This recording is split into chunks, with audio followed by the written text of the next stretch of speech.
Live from New Delhi, you're watching DD India News Hour, India's voice to the world. I'm Preeti Kaur. Coming up in the next 1 hour. India issues official notification on holding the Indus Water Treaty in abeyance. Revokes all visas except long-term Indian visas already issued to Hindu Pakistani nationals. Leaders cutting across party lines condemn Pahalgam terror attack, assure government of full support to take any action against terror camps. Indian Army Chief General Upendra Dwivedi to visit Srinagar in Jammu and Kashmir to review the security situation. Top commanders to brief him on the counter-terrorist measures. Global leaders stand in solidarity with India. Prime Minister Modi receives phone calls from France, Italy, Israel, conveying support over Pahalgam terror attack. US President Trump calls Russian President Putin to halt attacks on Ukraine after the deadly Kyiv attack. Zelensky cuts short his South Africa visit to deal with the aftermath of the strikes.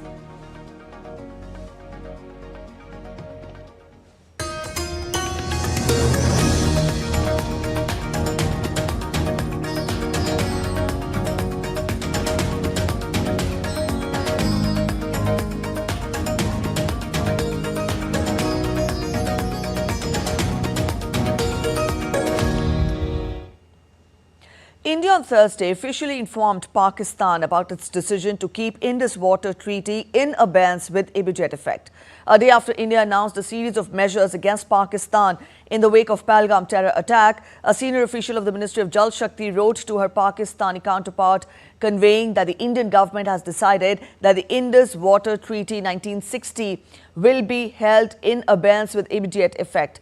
Jal Shakti Ministry Secretary Devashri Mukherjee wrote to her Pakistan counterpart Saeed Ali Murtaza on Thursday, conveying that Islamabad had also breached the treaty. The letter said India has sent notices to Pakistan government seeking modification of the Indus Water Treaty 1960. The treaty under the Article 12(3) of the treaty. Now, the letter said that obligation to honour a treaty in good faith is fundamental to a treaty. Signed in 1960, the treaty allocates the eastern rivers Satluj, Beas and Ravi to India and the western rivers Indus, Jhelum and Chenab to Pakistan.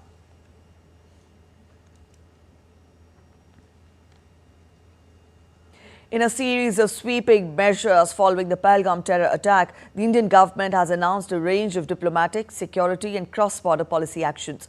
Now, these decisions come in continuation of the Cabinet Committee on Securities directives. Here's a breakdown of the latest developments. India has suspended all visa services for Pakistani nationals with immediate effect.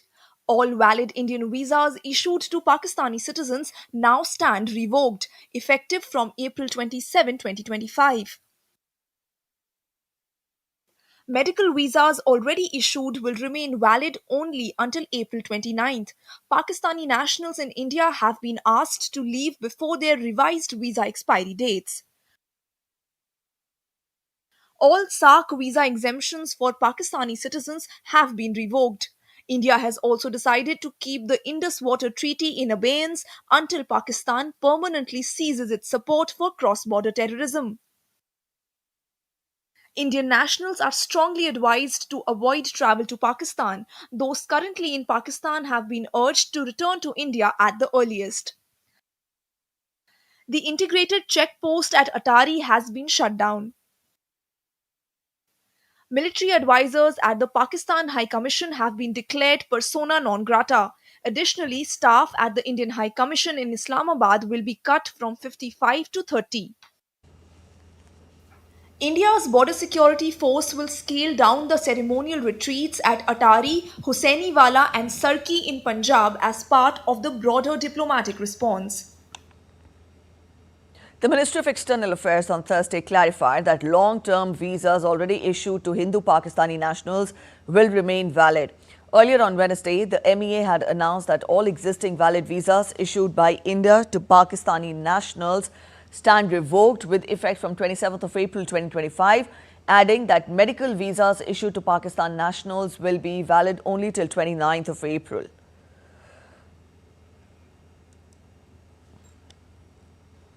Leaders cutting across party lines conveyed their unanimous support to the government at an all-party meeting on Thursday over any action it takes in the wake of the terror attack in Pahalgam.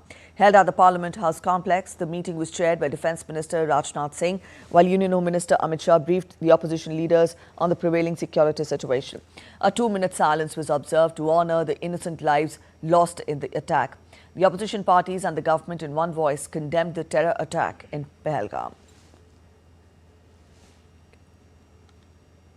सब political party ने अपने अपने विचार को रखा और एक चीज़ सामने में आया कि देश को एकजुट और एक आवाज़ में खड़ा रह करके बोलना चाहिए और आतंकवाद के खिलाफ में एकजुट हो करके भारत को लड़ाई लड़ना चाहिए, ये सब ने माना है। सब पार्टी ने कहा कि सरकार के साथ है और आतंकवाद के खिलाफ इस लड़ाई में सारे पॉलिटिकल पार्टी सरकार के साथ खड़ा है और पूरा देश खड़ा है।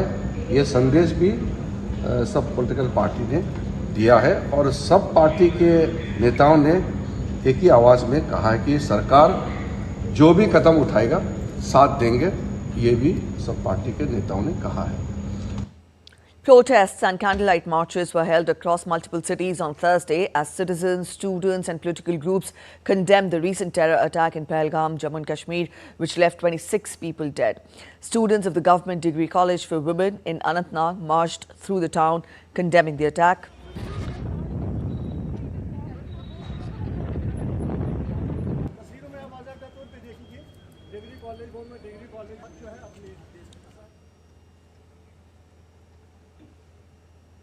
In Chandigarh, people gathered to protest against the incident, holding placards and calling for justice.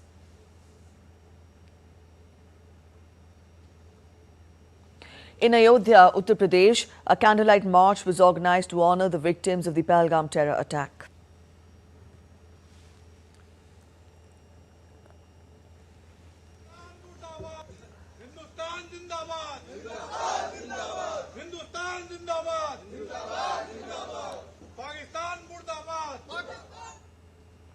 In Delhi, members of the Khan Market Trade Association held a similar march with candles lit in memory of the deceased.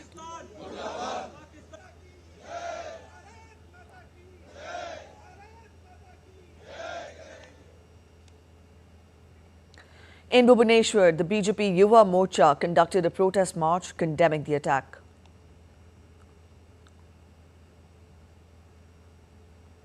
In Bhopal, Madhya Pradesh, BJP leaders and workers held a candle march. BJP MP and State Party President V.D. Sharma also participated. The attack, which targeted tourists in the Baisaran meadow of Pahalgam, claimed the lives of 25 Indian nationals and 1 Nepali citizen, leaving several others injured.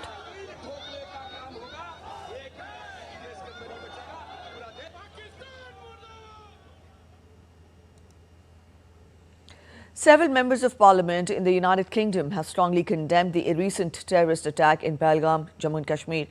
The MPs expressed their grief and solidarity with the victims and their families. In statements released across social media and in the House of Commons, UK lawmakers described the attack as a brutal act of terror and called for those responsible to be swiftly brought to justice.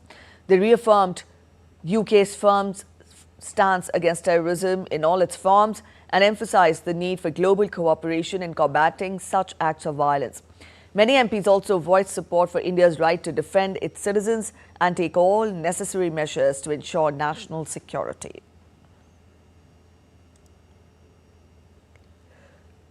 The systematic murder of Hindu pilgrims in Pahalgam in India.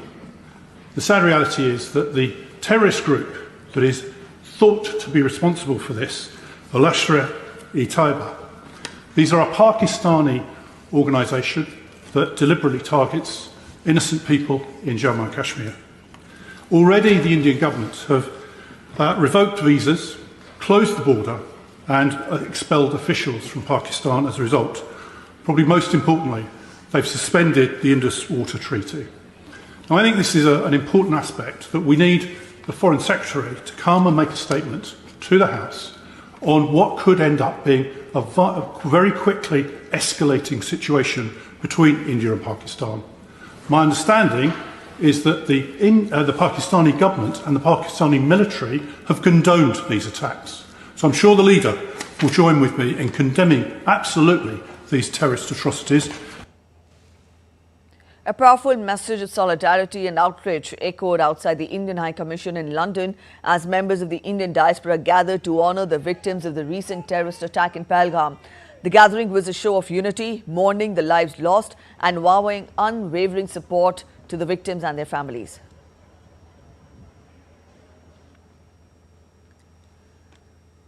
The Indian High Commission in London held a tribute ceremony at India House to honour the victims of the recent terrorist attack in Pahalgam, Jammu and Kashmir. The event saw participation from Indian diaspora members, UK officials and dignitaries. High Commissioner Vikram Doraiswamy led the tribute, condemning the attack and reaffirming India's resolve against terrorism.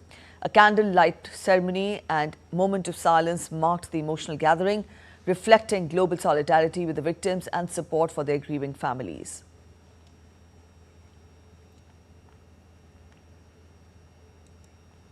In a strong rebuke to the New York Times, the U.S. House Foreign Affairs Committee has slammed the paper's coverage of the recent terrorist attack in Pahalgam, Jammu and Kashmir. The attack was carried out by the Resistance Front, alias Pakistan-backed terror group Lashkar-e-Taiba. Lashkar-e-Taiba, in fact, the controversy erupted after the New York Times headlined the incident without referring to it as a terrorist act, rather saying that the tourists were gunned down by militants. The U.S. House Foreign Affairs Committee called out the language, saying this was a terrorist attack, plain and simple.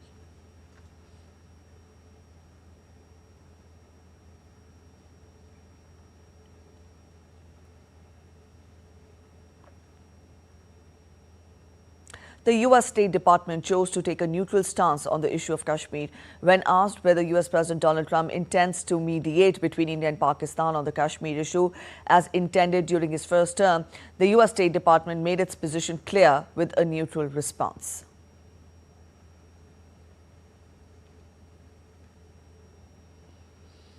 I'm not going to be remarking, sir. I will say nothing more on that situation. The President and the Secretary have said things, as have the Deputy Secretary. In the aftermath of the brutal Pahalgam terror attack, several world leaders have extended their condolences to Prime Minister Narendra Modi, strongly condemning the heinous attack of terrorism. French President Emmanuel Macron said that France and its allies will continue the fight against terrorism wherever necessary. He shared details regarding his conversation with Prime Minister Modi on social media platform X. Israeli Prime Minister Benjamin Netanyahu conveyed to Prime Minister Modi his strong condemnation of the terror attack in India. He reaffirmed Israel's solidarity with India in the fight against terrorism. Italian Prime Minister Giorgia Meloni also spoke to Prime Minister Modi and expressed her support in India's fight against terrorism, conveying her thoughts and prayers for the victims. King Abdullah II of Jordan, Japanese Prime Minister Shigeru Ishiba and President of Egypt Abdel Fattah el-Sisi also reached out to Prime Minister Modi, strongly condemning the terror attack. King Abdullah described the attack as a ghastly terror attack and expressed his deepest condolences at the loss of lives in the terror attack.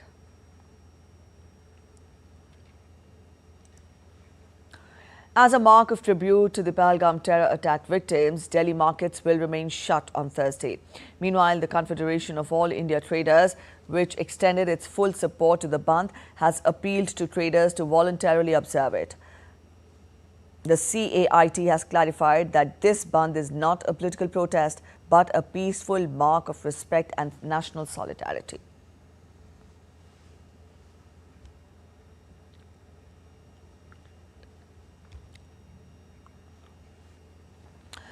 All right, our correspondents are joining us to get us the current situation, the latest updates. Vishal Barrister is joining us from Srinagar and Akshay Dongre is joining us from Delhi. Vishal, good morning. First to you. Good morning, both of you. In fact, Vishal, first to you.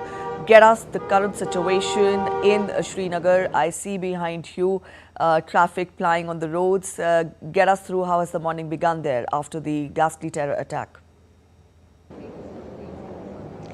Well, a very good morning to you, Preeti. Now, first, the breaking news just coming in. The three catches that were released by the investigating agencies, their identity has been established. Two are from Pakistan and one is from India. All have affiliation with the Lashkar-e-Taiba group. And let me read out to you the details of the three terrorists. The first sketch is of Adil Hussain Thokar. He is from Anantnag in India. The second is identified as Ali Bhai. He is also known as Talha Bhai. And the third is Hasim Musa alias Suleiman. The second and third both are from Pakistan. So their identity has now been established. And let me also tell you that a special investigating team has also been established for this investigation as far as Pahalgam is concerned. And they have already interrogated at least 150 people. The radius of the investigation from the spot of the attack has been increased to 5.5 kilometers. So this is as far as Pahalgam situation is concerned. Here in Srinagar, life is quite normal. But let me tell you that the army chief is arriving in Srinagar today. He is on a one-day visit. He is also expected to visit the site. And also, he will be briefed by the top commanders of in Kashmir. Corps commanders would be briefing him. So this is the news coming from Srinagar. Preeti? All right, Vishal, from here I'll bring in Akshay. Akshay, good morning. Now we've seen the diplomatic pressure that has been put by the Indian government, and also we've given details of the measures taken by the MEA with regards to the visas. Get us more. We've also told our viewers about the abance of the Indus Water Treaty. Get us more on that. What would be the immediate repercussions? Help our viewers understand the fallout of this move. Well, the fallout was clear as soon as the announcement was done, and we have seen that protests have erupted in Pakistan as well. The purpose of the abance of Indus Water Treaty by the government of India is very clear. It's to make the people of Pakistan understand the kind of government that they are supporting, the kind of support to terrorism. The elected government of Pakistan is providing, the military is providing, and the intelligence agencies as well, which is murdering people abroad, which is killing people in their own country as well, which is in fact creating terror, an environment of terror, not just in South Asia, but across the world. Pakistan has essentially become the breeding ground for some of the most dreaded terrorists across the world. It is a country that is associated with terrorism, and that perhaps is the reason why the government was forced to put the Indus Water Treaty, the water sharing formula that has been devised in 1960 by the World Bank, which had India and Pakistan both party to it, into abeyance. Now, what that essentially means is that about the water that goes into Pakistan, that helps the farmers of Pakistan, and about 80% of irrigation is directly or indirectly dependent on the water from the Indus River and its tributaries. So if the government of India decides to use the water that it has been allocated, and if it according to the clauses of the Indus Water Treaty, India can use the water from the Indus River and its tributaries for several other purposes with no limitations. So if the government starts to do that, such as generation of hydroelectricity and other usage, so that would mean that the farmers of India, will get more water from the Indus Water Treaty, and the farmers and other people from Pakistan will be getting lesser of it, which means that there will be a lot of pressure on the Pakistani economy. A lot of it can also lead to electricity outages, other issues for the Pakistani government as well. But India has been generously giving water to Pakistan for several decades, even above the ratio that it had been given. But still, the kind of terror attacks that have been emanating from the soil of Pakistan, the government of India was forced into action, was forced into taking such an action, and that perhaps is the reason why we are seeing Pakistani government absolutely rattled, giving all kind of threats, even saying that Pakistan has now a right to declare that all the bilateral engagements are null and void, including the Shimla Pact that was signed several decades back. Also, we are seeing that there are statements after statement coming in from Pakistan that any water disruption even in accordance to the Indus Water Treaty, or putting that treaty into abeyance or cancelling that treaty will be seen as an act of war.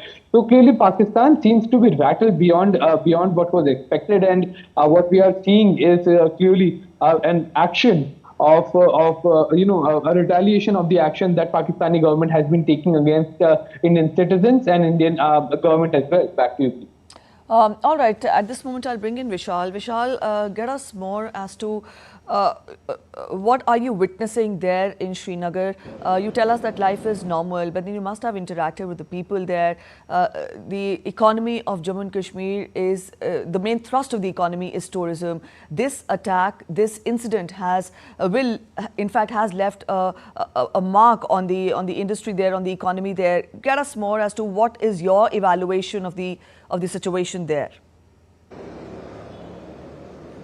Well, Preeti, life is normal here. Definitely, the economy has taken a beating. But let me tell you that all is not well on the borders, because there were 3 encounters on, and now today we are getting news that an encounter is on in Bandipora. Meanwhile, there have been small arm firing by Pakistan at some places on the line of control, which is also known as LOC. No casualty has been reported as far as this LOC is concerned, and India has responded effectively.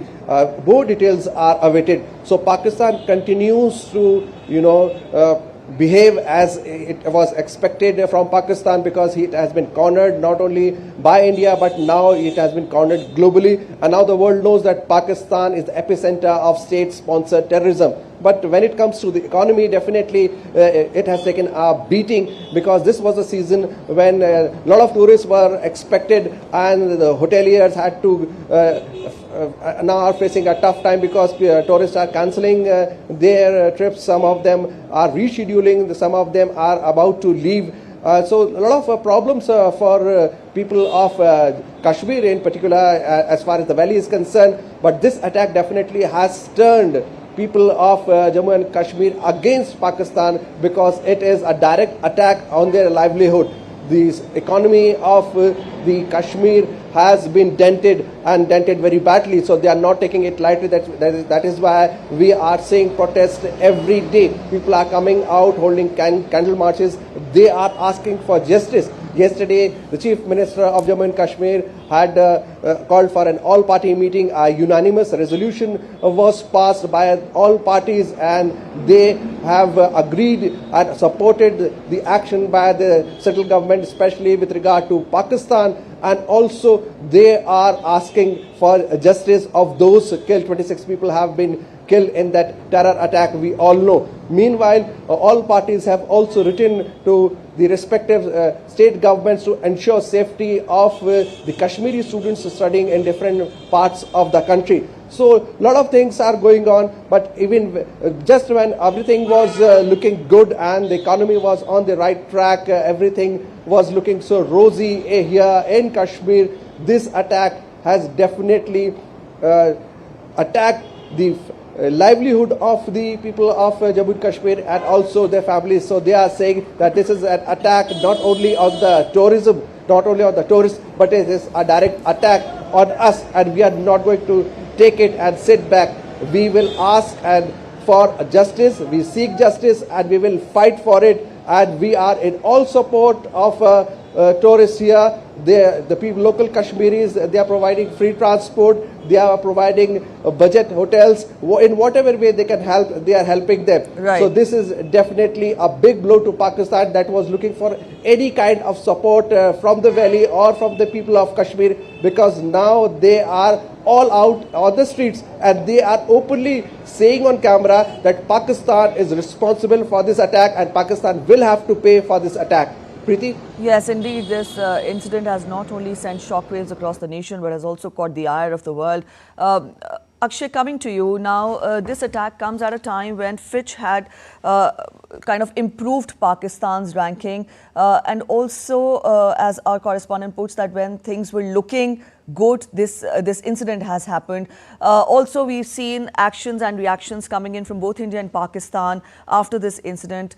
It's a little too early to gauge or evaluate what next, but then how do you see diplomatically things pan out in the next few days? See, let me come in here and tell you about, continue with what Vishal was saying. He's absolutely right that when the picture was looking rosy, that was the exact time when attack happened. Perhaps that was the reason Pakistan was rattled that the Kashmiris had completely integrated into Indian society. They were appreciating the steps that were taken by their government, by the government of India. They were also appreciating that elections took place. They were peaceful. People of Kashmir have completely now normalized, have a normalized life. They go to their works. Children go to their school. All the incidents of earlier incidents of disruptions that used to be funded by Pakistan have stopped. So Kashmiris have been living a normal life of every Indian, and that is what rattled Pakistan. Perhaps that's the reason why, to create a rift between the government and the Kashmiris, this kind of an attack has taken place, and this is the reason why Pakistani intelligence has been rattled for a very long time, that what was happening was not good for Pakistani agenda. So clearly that seems to be one of the core reasons why this attack has taken place, to create a rift between Kashmiris and rest of the Indians, between Kashmiris and the government of India. And now that it hasn't happened, now that the Kashmiris have showed their hospitality even in the time of crisis, other rest of the Indians have also appreciated the kind of help that Kashmiris have provided and have not blamed them for the attack. The entire thing has turned upside down for Pakistan, and that's why we are seeing the kind of rattled reactions that are coming in. So as far as, yes, you're right that it's too early to gauge the situation, but one thing is very clear, that terror and talks will not continue.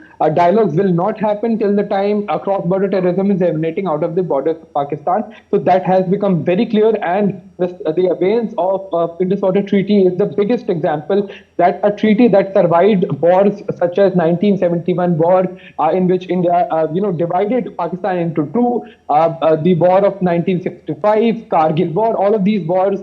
Despite all of these wars, Indus Water Treaty had survived all of that. But now what we are seeing is that the question mark is on the very existence of this treaty of water sharing between the two countries, which is a big response from the government of India. Back to you.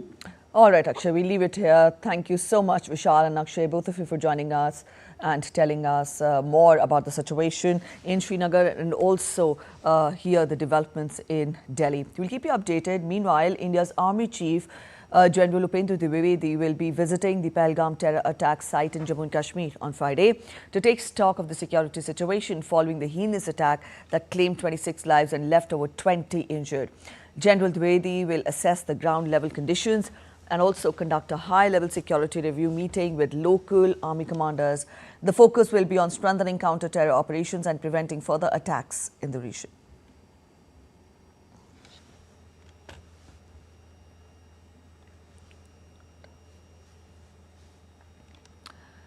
All right, our correspondent Gurmeet Singh is joining us from Atari border. Gurmeet, good morning.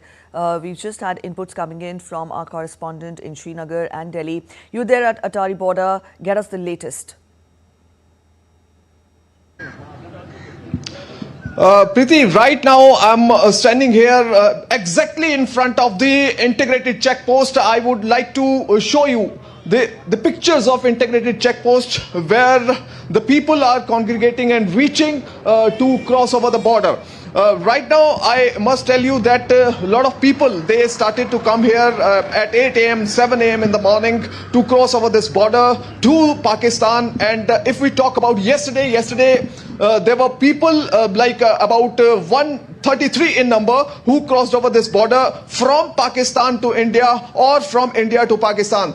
There were about 105 people who crossed over this border from Pakistan to India who were Indian citizens, and about 28 people who were here in India, the Pakistani citizens, they crossed over this border yesterday to Pakistan. So right now there are many people who are coming here and just waiting for their clearances, and after that they will go to Pakistan. So there are few families who are here who are telling us about themselves, their stories, and a lot of Pakistani nationals who have come to India, they now want to go back to their country. I have with me an Indian citizen whose daughter is married to someone in Pakistan. So आपका नाम क्या है? मेरा नाम सागर खान है, जोधपुर राजस्थान से हूँ मैं, और मेरी बच्ची 2016 के अंदर पाकिस्तान में शादी की हुई है, और उसके 2 बच्चे हैं जो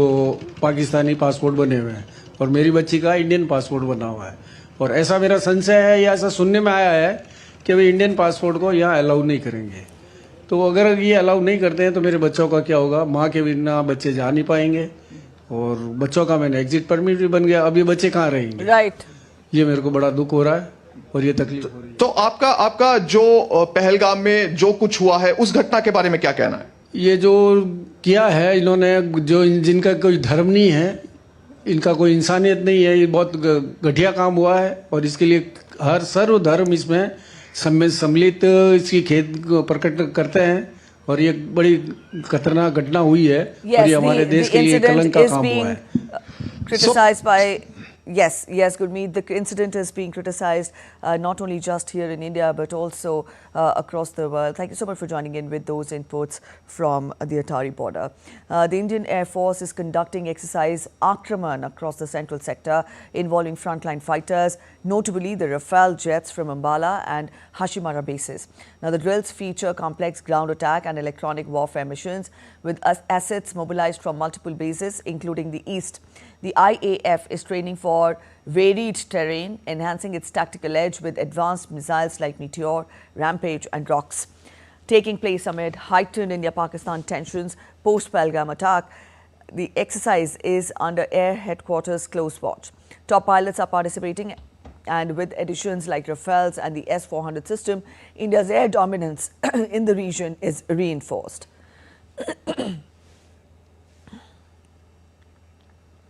You're watching DD India News Hour. We're heading for a short break, but after the break, President Murmu visits Vatican to attend the state funeral of His Holiness Pope Francis to be held on Saturday.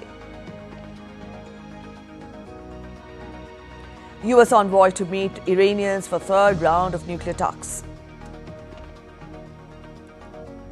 Israel's army chief threatens to expand the offensive in Gaza if hostages are not released.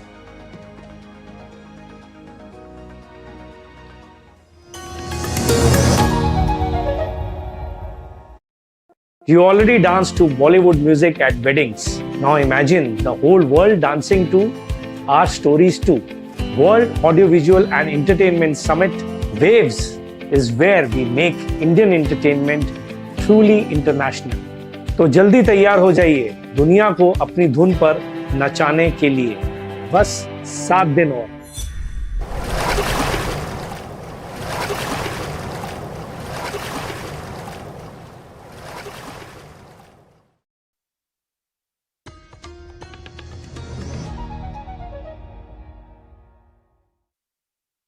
Relook at the top stories now. India issues official notification on holding the Indus Water Treaty in abeyance, revokes all visas except long-term Indian visas already issued to Hindu Pakistani nationals.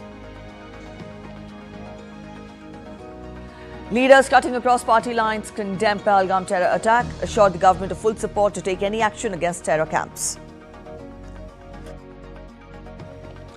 Global leaders stand in solidarity with India. Prime Minister Modi receives phone calls from France, Italy, Israel conveying support over Pahalgam terror attack.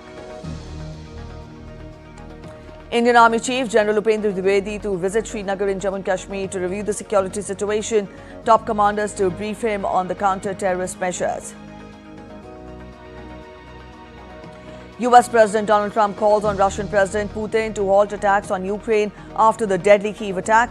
Zelensky cuts short his South Africa visit to deal with the aftermath of the strikes. India's President Draupadi Murmu departed from New Delhi on Friday for a two-day visit to the Vatican City. She will represent India at the state funeral of His Holiness Pope Francis, who passed away on April 21st at the age of 88.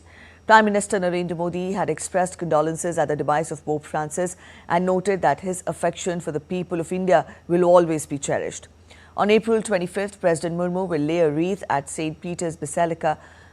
On April 26th, she will attend the funeral mass alongside global dignitaries. India declared 3 days of state mourning.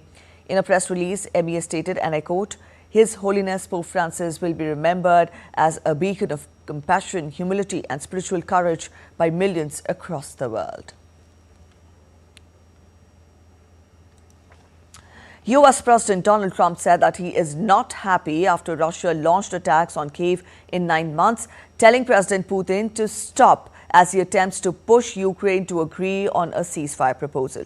The Ukrainian capital came under one of its heaviest attacks this year, with Russia launching drones and missiles overnight, killing at least 12 people in the Ukrainian capital, Kyiv. Trump's direct appeal to Putin came after Ukraine President Volodymyr Zelensky urged countries' allies to put more pressure on Russia to put an end to the war.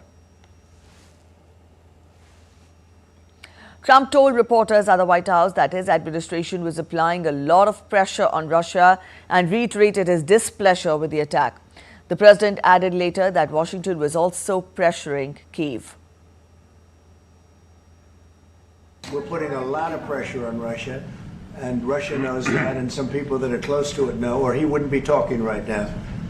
The Prime Minister understands that better than anybody. He wouldn't be talking right now. He's talking, and we're putting a lot of pressure. I think he wants to make a deal. We're going to find out very soon, but it takes two to tango.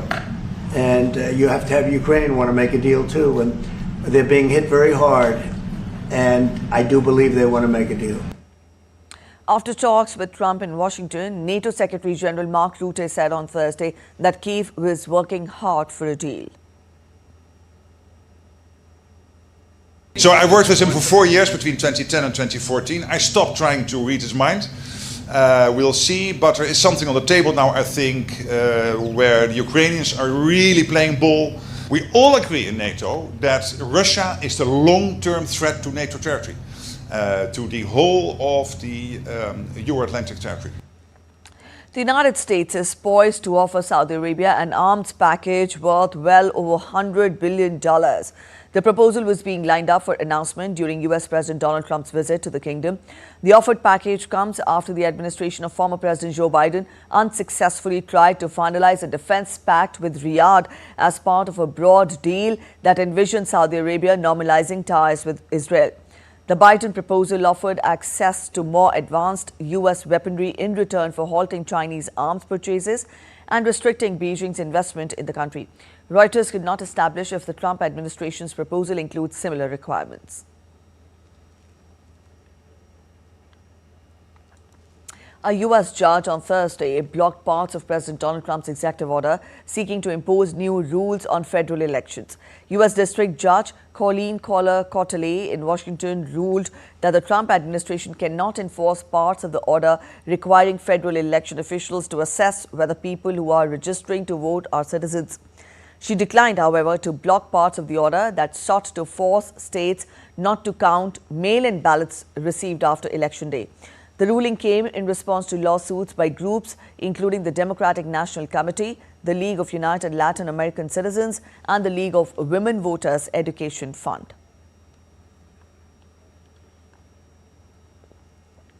Israel's army chief visiting troops in Gaza on Thursday threatened to expand the offensive in Gaza if hostages seized during Hamas's October 7, 2023 attack on Israel were not released.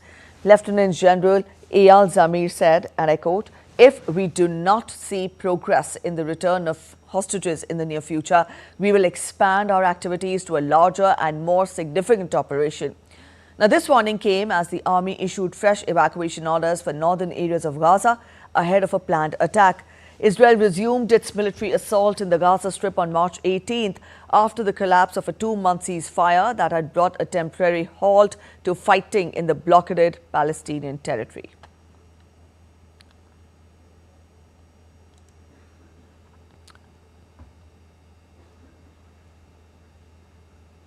People from around the world gathered at the former Auschwitz concentration camp for the annual March of the Living Holocaust Memorial event, walking a 3-kilometer path to honor the millions of Holocaust victims on Thursday.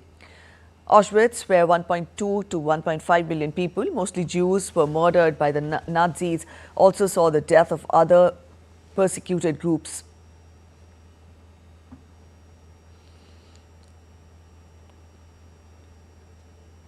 Meanwhile, in Israel, science marked Holocaust Remembrance Day, halting traffic and daily life as citizens observed 2 minutes of silence.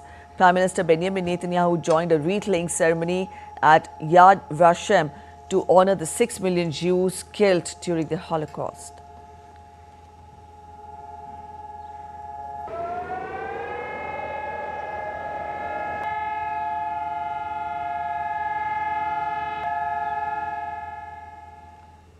The United States said on Thursday that President Donald Trump's envoy, Steve Witkoff, will meet Iranian officials for the third straight week as the adversaries seek a nuclear deal.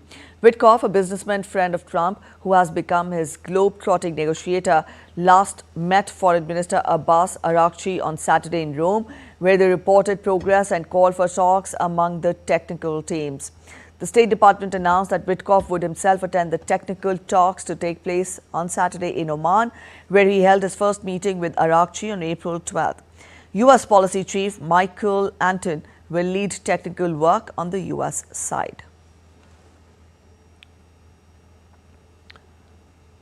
A senior defense official confirmed U.S. Defense Secretary Pete Hegseth's Chief of Staff, Joe Casper, is stepping down, marking another shakeup in the Pentagon's leadership. The official stated that Casper will continue to serve President Trump as a special government employee, handling special projects of the Department of Defense, and added that Secretary Hegseth appreciates his ongoing leadership and efforts to promote the America First agenda. His departure is the latest in a series of high-profile exits from the top Pentagon posts, including 3 officials who were removed last week. The shakeups come as Hegseth faces a scandal over using the messaging app Signal to discuss U.S. strikes on Yemen with his wife and others not typically involved. Despite this, the White House has continued to support him. President Donald Trump signed an executive order to expand U.S. deep-sea mining for rare earth minerals in domestic and international waters on Thursday, despite warnings by environmental groups. Under the order, the Secretary of Commerce has 60 days to expedite the process for reviewing and issuing seabed mineral exploration licenses and commercial recovery permits in areas beyond national jurisdiction. White House aides said the initiative could help the U.S. extract over 1 billion metric tons of deep-sea nodules and inject hundreds of billions of dollars into the economy. The accelerated deep-sea mining policy aims to counter China's expanding control over seabed minerals by reinforcing ties with allies and industry. However, the move undermines a decade-long global effort to establish regulations for the emerging deep-sea industry.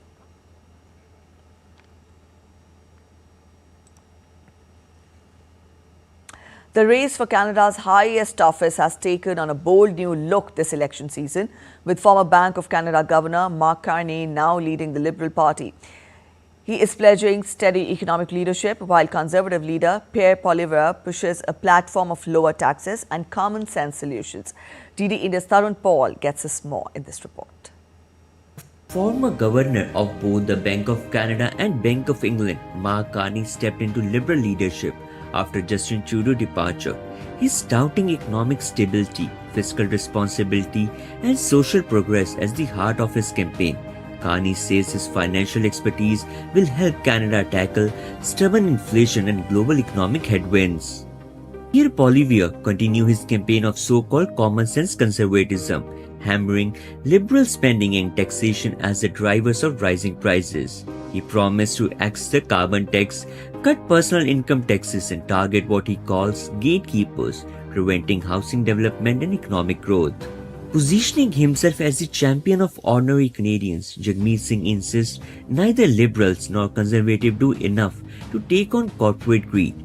Singh wants to cap grocery prices, crack down on big banks and investors, inflation housing costs, and expand public health care to include dental and pharmacare.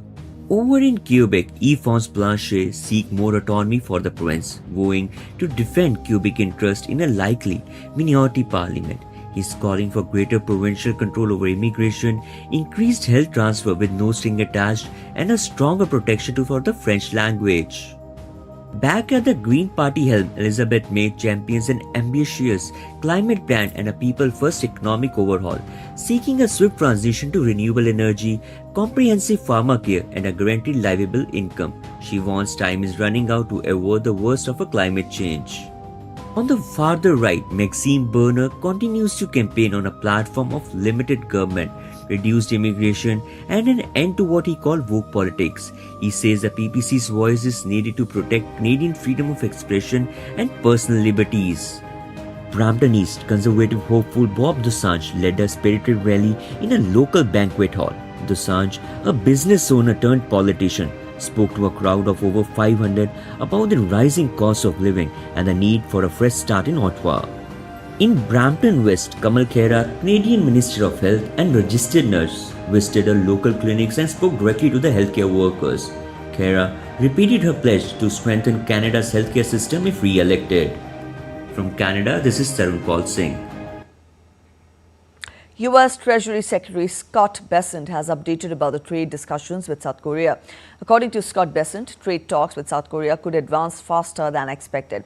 After a successful bilateral meeting in Washington, Bessent praised South Korea's proactive approach and hinted at technical negotiations starting next week. Both nations are looking forward to close an agreement soon, addressing key trade issues and fostering stronger economic ties.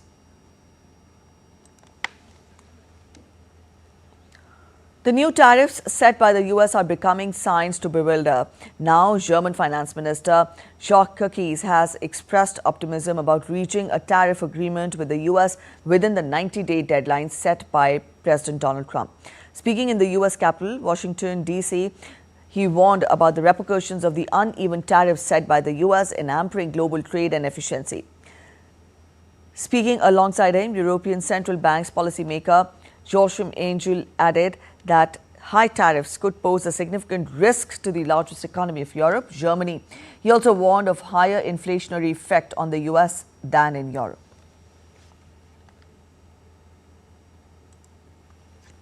Alphabet, Google's parent company, reported a $34.5 billion profit last quarter, driven by strong growth in cloud computing and AI. The revenue rose 12% to $90.2 billion, with cloud revenue up 28%. CEO Sundar Pichai credited the success to their AI strategy and highlighted the new Gemini model. Despite positive earnings, Alphabet faces antitrust challenges in the US, with calls to break up key services like Chrome and Android. Courts have ruled Google holds illegal monopolies in both search and ad tech, potentially threatening the core of its business. Google plans to appeal.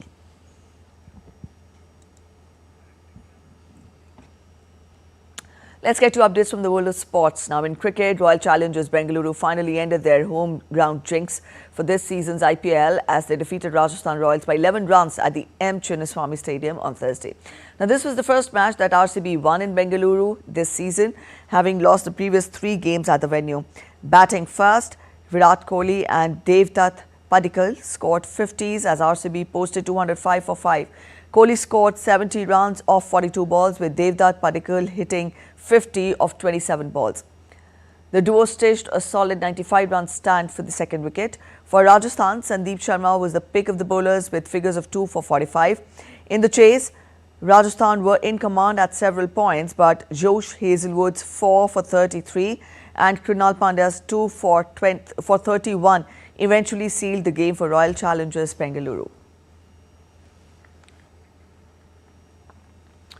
Spanish tennis player Carlos Alcaraz withdrew from the Madrid Open on Thursday after the second seed said that he was struggling with hamstring and groin injuries. The injury could be a blow to his preparations for his French Open title defense next month. Alcaraz sustained the injury during the final of the Barcelona Open, where he was denied a third title by Denmark's Holger Rune, who stunned the Monte Carlo Masters champion in straight sets. Alcaraz had received a bye into the second round, and the 21-year-old was scheduled to play his first match on Friday.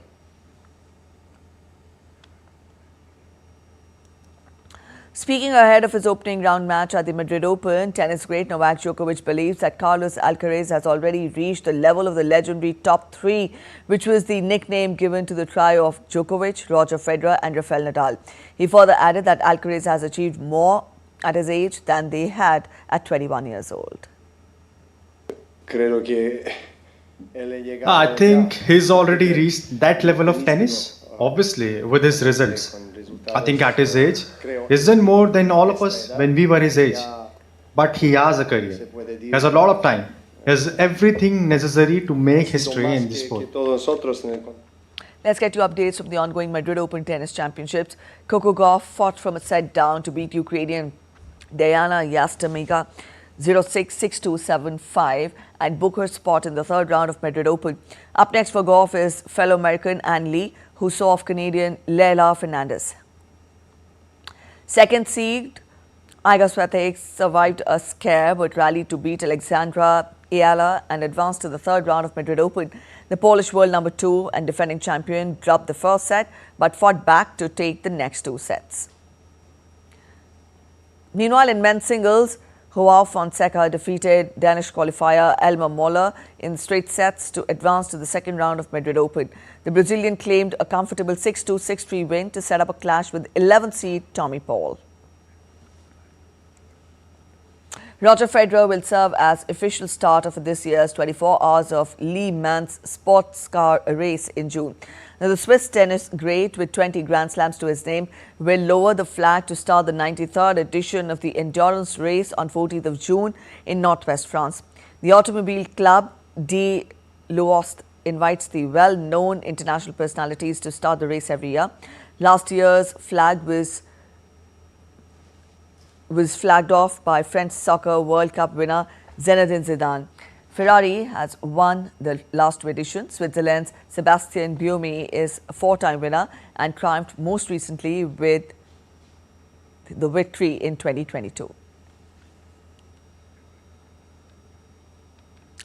Malaria is a life-threatening illness caused by Plasmodium parasite transmitted to humans through the bites of the infected Anopheles mosquitoes.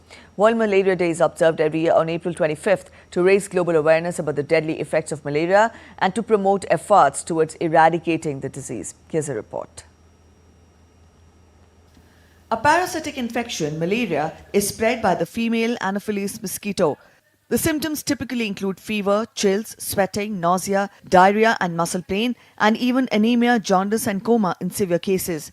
Malaria threatens 200 crore people every year, including residents of 90 endemic countries and 12.5 crore international tourists.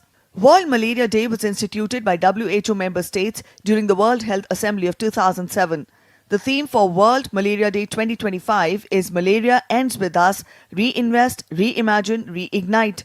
It highlights the necessity for renewed dedication, innovative planning and teamwork to speed up the eradication of malaria. India's achievements include a significant reduction in malaria cases and malaria-related deaths between 2017 and 2023. In 2023, 0 malaria cases were reported in 122 districts across various states. This success is further highlighted by India's exit from WHO's high burden to high impact group in 2024, signifying a turning point in its fight against malaria. These achievements reflect the nation's robust public health interventions and its vision to achieve malaria-free status by 2030. Continued and strenuous efforts have led to this achievement. The National Framework for Malaria Elimination, launched in 2016, provided a clear roadmap for achieving 0 indigenous malaria cases. The establishment of national reference laboratories at the National Centre of Vector-Borne Diseases Control has ensured high-quality diagnostic services.